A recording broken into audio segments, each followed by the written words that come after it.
¿Qué haría el amor? Ninguna otra pregunta es importante, ninguna otra pregunta es significativa, ninguna otra pregunta tiene la menor importancia para vuestra alma. Topamos aquí con un punto de muy delicada interpretación, ya que este principio de la acción basada en el amor ha sido muy mal interpretado, y esta mala interpretación ha dado origen a resentimientos y enfados, lo cual, a su vez, ha hecho que muchos se apartaran del camino.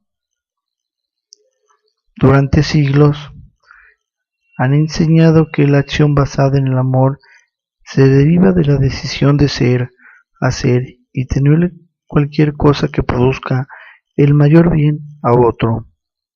Pero deja que te diga algo, la opción más elevada es la que te produce el mayor bien a ti mismo. Al igual que toda verdad espiritual profunda, esta afirmación se presenta inmediatamente a una mala interpretación. El misterio se aclara un poco en el momento en que uno decide cuál es el mayor bien que puede hacerse a sí mismo, y cuando se ha tomado la opción absolutamente más elevada, el misterio desaparece. El círculo se completa y el mayor bien para uno mismo se convierte en el mayor bien para el otro.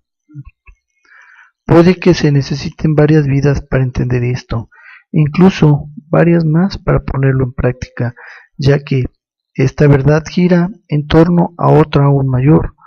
Lo que te haces a ti mismo, se lo haces al otro.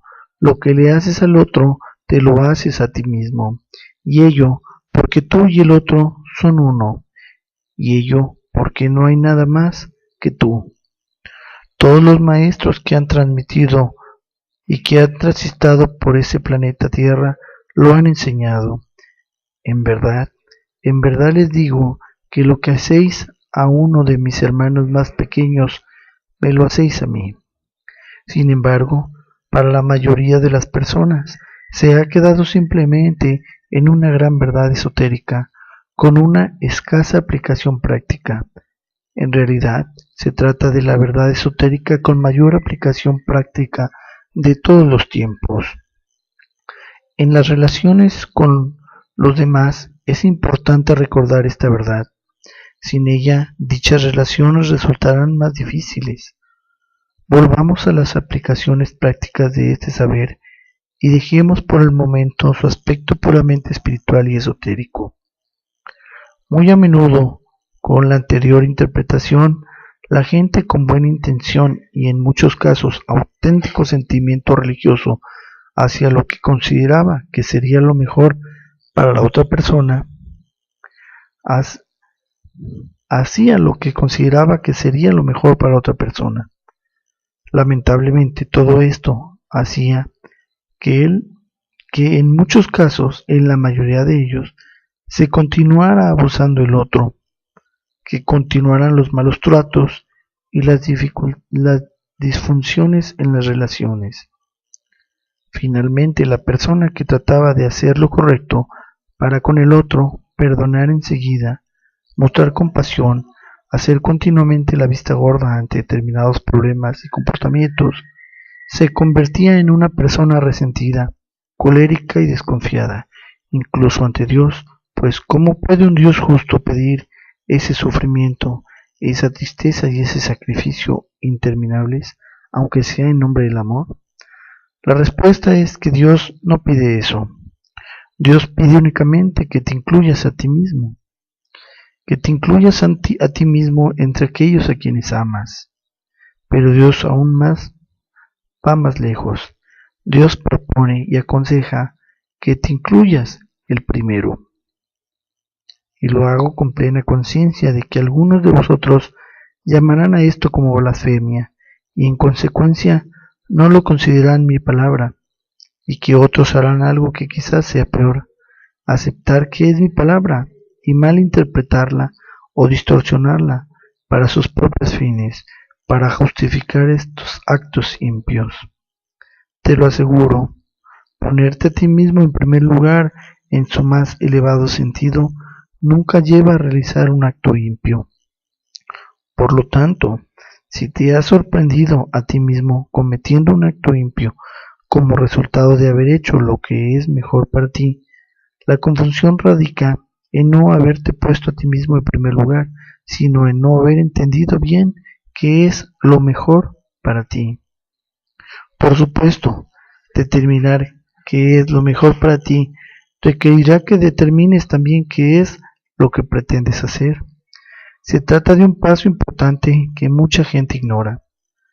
¿Cuál es tu plan? ¿Cuál es tu propósito en la vida?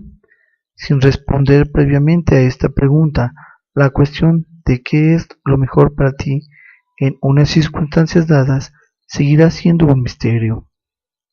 Desde un punto de vista práctico, prescindiendo del nuevo de lo esotérico, si buscas qué es lo mejor para ti en aquellas situaciones en las que eres maltratado, como mínimo lograrás que cese el maltrato, y eso será bueno para ti y para la persona que te maltrata, ya que también la persona que maltrata es maltratada en tanto se le permite continuar con su maltrato. Ello no favorece, sino que perjudica a la persona que maltrata, ya que si ve que se acepta su maltrato, ¿qué habrá aprendido? Pero si ve que su maltrato deja de ser aceptado, ¿no se le habrá permitido descubrir algo? Por lo tanto, tratar a los demás con amor no significa necesariamente permitirles que hagan lo que quieran.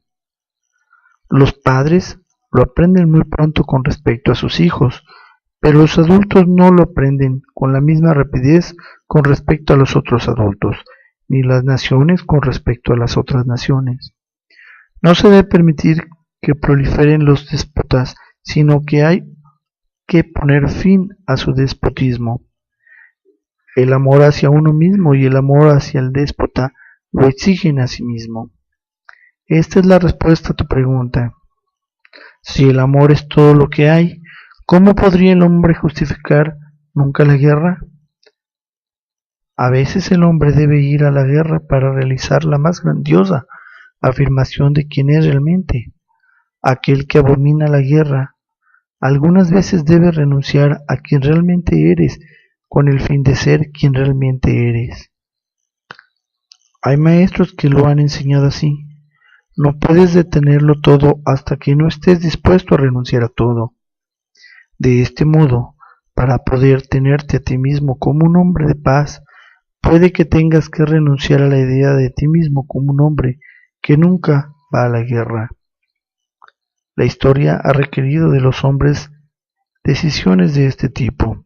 Lo mismo vale para la mayoría de los individuos y la mayoría de las relaciones personales. Más de una vez, la vida puede requerir de demuestres quiénes eres, manifestando un aspecto de quién no eres.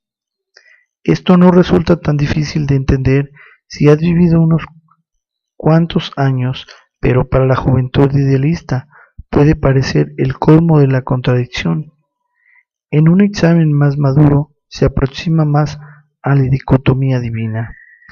Ello no significa en el contexto de las relaciones humanas que si te hacen daño tú elijas que hacer daño a cambio, ni tampoco en el contexto de las relaciones entre naciones. Significa sencillamente que permitir al otro que continuamente te haga daño puede que no sea el mejor acto de amor por tu parte, ni hacia ti mismo, ni hacia el otro. Esto debería acabar con determinadas teorías pacifistas según las cuales el amor más elevado impide cualquier respuesta enérgica a lo que uno considera malo. Una vez más, el discurso adquiere un cariz esotérico, puesto que ningún análisis serio de tal afirmación puede ignorar la palabra malo, y los juicios de valor que invita a formular en realidad no hay nada malo, únicamente fenómenos y experiencias, objetivos sin embargo, vuestros propios objetivos en la vida requiere que selecciones de entre las creciente serie de interminables fenómenos unos cuantos dispersos a los que llamas malos, ya que Si no lo hicieras, no podrías llamarlos a vosotros mismos buenos, ni a ninguna otra cosa, y por lo tanto no podrías conocer o crear a vosotros mismos. Por eso, a lo que llamáis malo, os definís a vosotros mismos, y por eso a lo que llamáis bueno. El mayor mal consistiría, pues, en no declarar malo nada en absoluto. En esta vida existí en el mundo de lo relativo, donde una cosa puede existir únicamente en relación con otra. Esta es al mismo tiempo la función y el objetivo de la realización, proporcionar un ámbito de experiencia en el que podráis encontraros a vosotros mismos, definiros a vosotros mismos y solo decidís recrear constantemente quiénes son.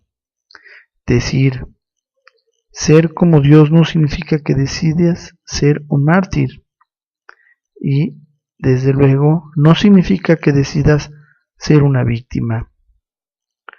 Una de las maneras de llegar a ser maestro, una vez eliminada todas las posibilidades de dolor, perjuicio o daño, podría consistir muy bien reconocer el dolor, el perjuicio o el daño como parte de tu experiencia y decidir quién eres en relación con ello. Si es cierto que lo que los demás piensen, digan y hagan a veces te hará daño, hasta que dejes de hacértelo Con ello conseguirás más rápidamente una total honradez. Si estás dispuesto a afirmar, reconocer y declarar exactamente lo que piensas acerca de cualquier cosa. Di tu verdad, con amabilidad pero completa. Vive tu verdad, gentilmente, pero de modo pleno y consecuente. Cambia tu verdad con facilidad y con rapidez cuando tu experiencia te aporte una nueva luz. Nadie en su sano juicio, y Dios menos que nadie, te diría, cuando experimentas dolor en una relación, aléjate de ella, haz que no signifique nada. Si estás experimentando dolor, es demasiado tarde para hacer que no signifique nada. Tu tarea en este momento consiste en decidir qué significa y manifestarlo, puesto que al hacerlo así, eliges y te haces aquel que pretendes ser.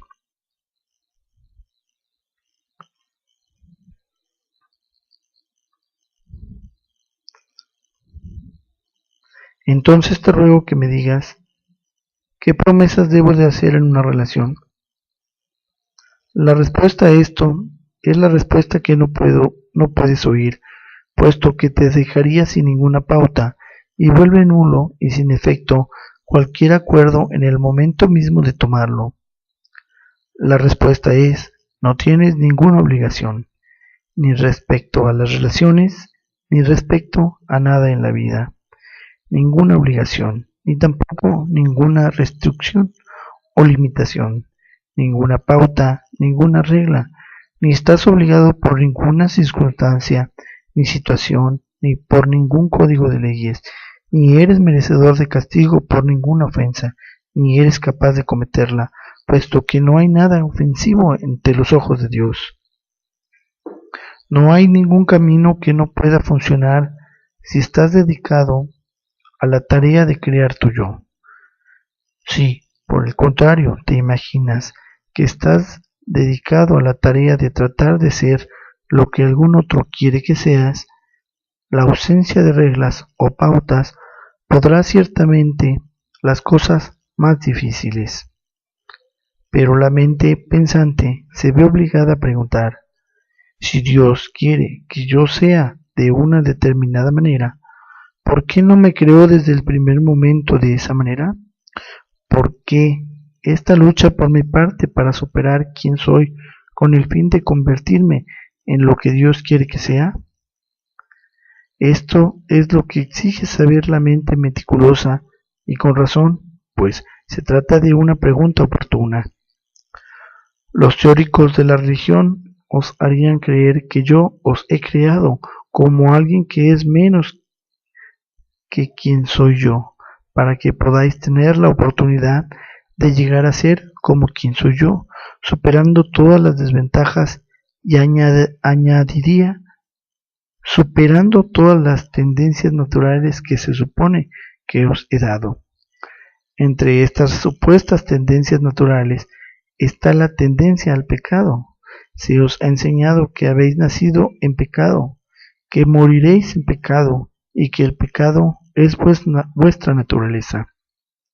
Incluso una de vuestras religiones enseña que no podéis hacer nada al respecto.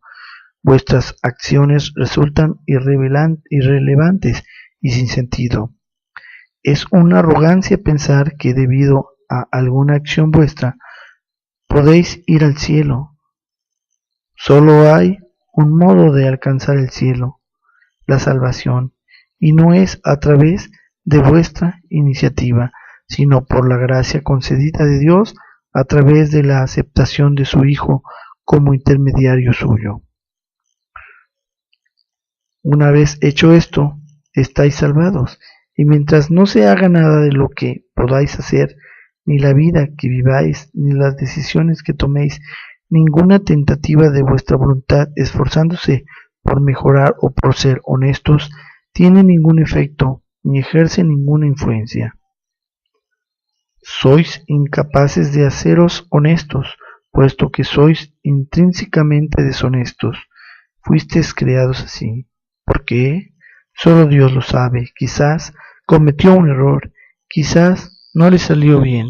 Es posible que quisiera poder rehacerlo todo de nuevo, pero ahí está. ¿Qué le vamos a hacer?